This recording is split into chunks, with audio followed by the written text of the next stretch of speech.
Eidos Montreal had a huge task. Take a recently revamped franchise and make a big single-player action RPG that brought in enough of the Marvel Cinematic Universe's appeal, but was able to stand on its own. After the failure of Marvel's Avengers, which featured a good campaign but had a bolted-on games-as-a-service feature, many wrote this title off without a second thought.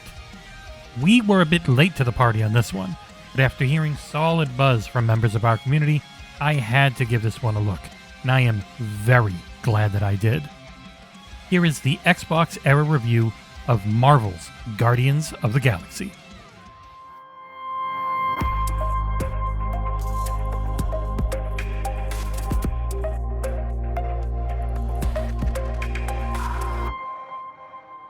You play as Peter Quill, who has a similar past to that of his movie version. Peter is an Earthling with an alien father.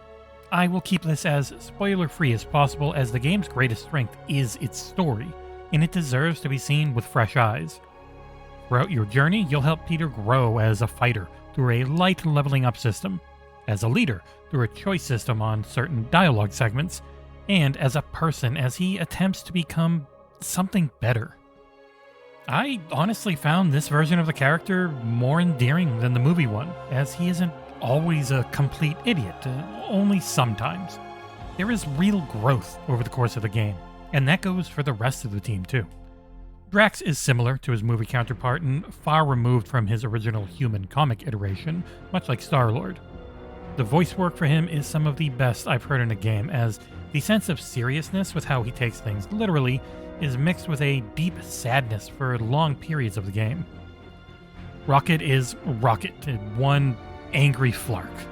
Groot is Groot, and they are a lovable old tree monster. And Gamora is here as the deadliest woman in the galaxy, and like the rest, her character has a depth to it that few video game stories are able to achieve. There are a lot of other characters pulled from the comics, and I loved each and every one of them in the roles they played. And at the end, that is what you want to play this game for. The characters, their dialogue, the writing, and the overall plot were better to me than either of the Guardians of the Galaxy movies, which I really liked. This is due in large part to the fact that they are not beholden to any greater continuity, and you could feel the joy the writers had while coming up with legitimately funny comedy. Video games almost never make most people laugh, yet this title had me smiling and laughing repeatedly, and with a bit of tearing up in there as well. There is also a New Game Plus option, which is most welcome, because while you cannot fully change the ending, your choices do matter quite a bit to just how things play out. It's a very light take on the old Telltale choices and consequences system, and I will be diving right back in to try things differently and see how everything takes shape in comparison to my first playthrough. The story hit me hard, which is good because the gameplay is fine.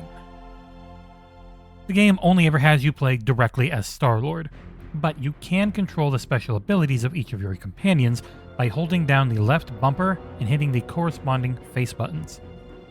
Combat on the whole is mediocre at the start and solid by the end. It's never great, but I didn't find it to be in the way necessarily either. It can be a bit too easy at times, so if you're experienced and you like a challenge, you can bump things up in a nicely detailed difficulty selection menu. You have your standard jump, jet boot dodge, and melee buttons, and Y is a context-sensitive quick time or environmental destruction trigger, and your main guns evolve as the story goes along to spice things up a bit.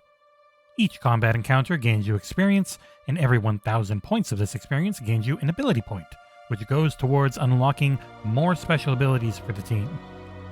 There's nothing bad about the combat, but it can be repetitive at times. Thankfully, this didn't occur too often, and the never-ending dialogue during fights can be quite entertaining. I did run into issues with repeat lines towards the latter half of the game, but much like the cutscene dialogue, the moment-to-moment banter between the crew was excellent overall. There are some light traversal and puzzle mechanics as well, which mix things up in between the combat and dialogue scenarios.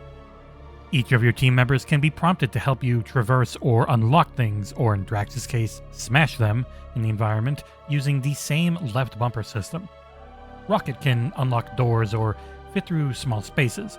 Gamora can slice through things or help you climb up walls. Drax, as said, hits things very hard, and Groot can grow out bridges or raise platforms. It works well, and I liked how, depending on a team's mood, they would sometimes just do these things on their own without my prompting them in a rather realistic manner. Guardians of the Galaxy features 3 graphical options, and depending on your tastes, they all look fantastic. I played the entirety of my playthrough in the 60 frames per second mode, as things looked great and felt smooth as silk. There are also 30 frames per second resolution modes, and a 30 frames per second ray tracing mode, which was added in after launch. That ray tracing mode looks great, and if you can handle chopping the frame rate in half, it is by far the best looking version of the game whenever you're in somewhere reflective. For the highest fidelity, the resolution mode works best, especially on larger displays. No matter what you choose though, you are in for a treat, as this game is fantastic looking. Character models are excellent across the board, and the animation work is mostly spot on. A few times things oddly clip during combat, which is to be expected, but getting through the many crawl spaces or tight squeezes always had an odd transition from the freeform movement into the hold your stick forward to go through the linear path.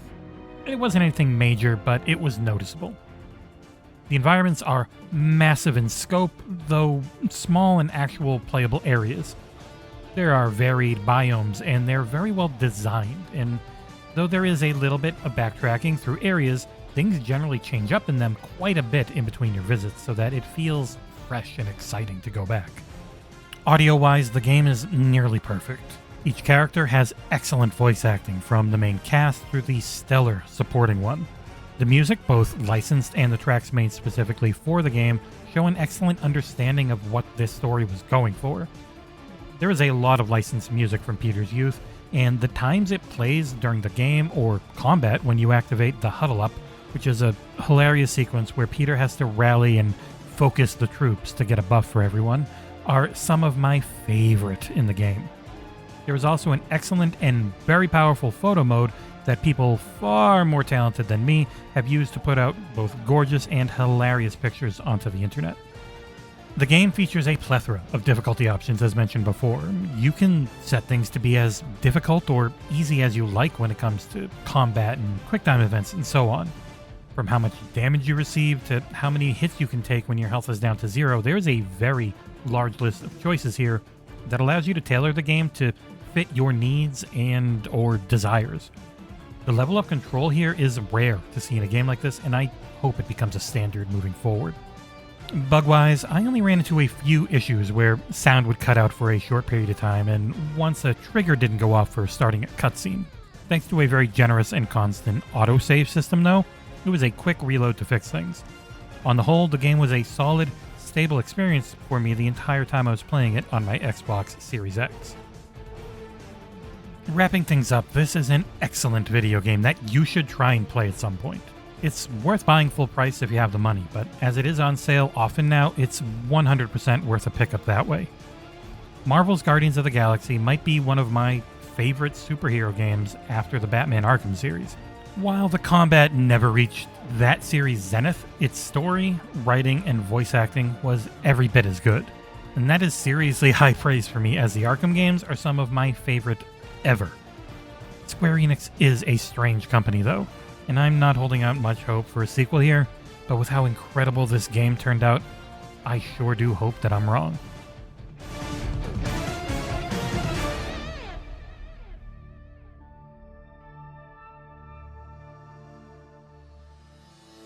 Thank you as always for watching, and please, if you can like, comment, and subscribe, it's the best way to help our channel grow. And we'll see you here next time on XboxEra.